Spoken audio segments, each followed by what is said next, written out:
Det var den 17. december 2010. Dagen startede, som den plejede for den tunesiske mand Mohamed Bouazizi. Han var arbejdsløs og boede sammen med sin mor og søskende. For at han kunne tjene lidt penge, havde han skaffet sig en lille kærre, han gik rundt med på gaden, hvorfra han solgte frugter og grønt. Han boede i Sidi Bouzid.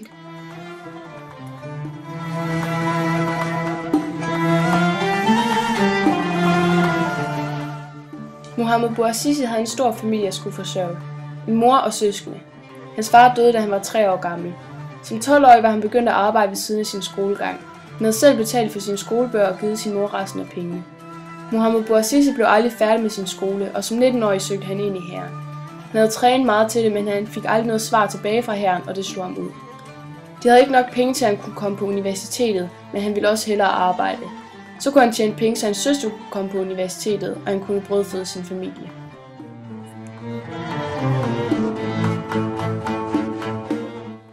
Den formiddag den 17. december 2010 kom 4 fra kommunen hen for at tage Mohamed Bouazizis varer og beslaglægge hans kære og vægt, han vejede frugterne på.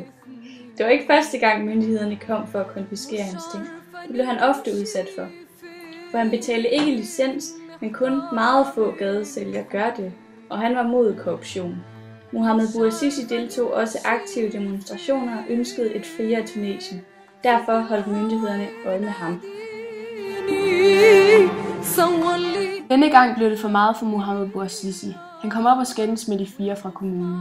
De tog ham med til kommunen, hvor han kom op og skændes med en kvinde, som endte med at give ham en lussing. De andre spyttede på ham, og til sidst stod han uden noget. Han var rasende og følte sig ydmyget. Han sagde, at han ville klage til guvernøren, men da han kom til guvernørbygningen, blev han afvist ved døren. Han råbte, at han ville sætte ild til sig selv, hvis ikke han blev hørt, og han blev ikke hørt. Derefter tog han hen og købte en liter benzin. Han tog tilbage og stod midt ude på vejen foran guvernørbygningen. Her hældte han benzin ud over sig selv og satte ild til sig selv.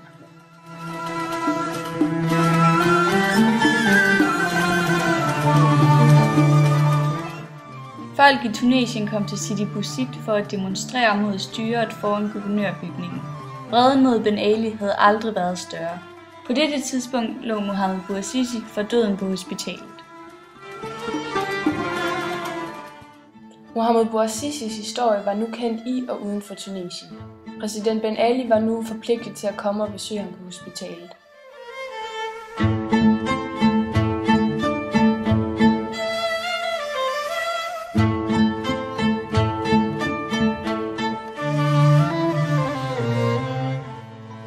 Dage senere døde han af forbrændingerne.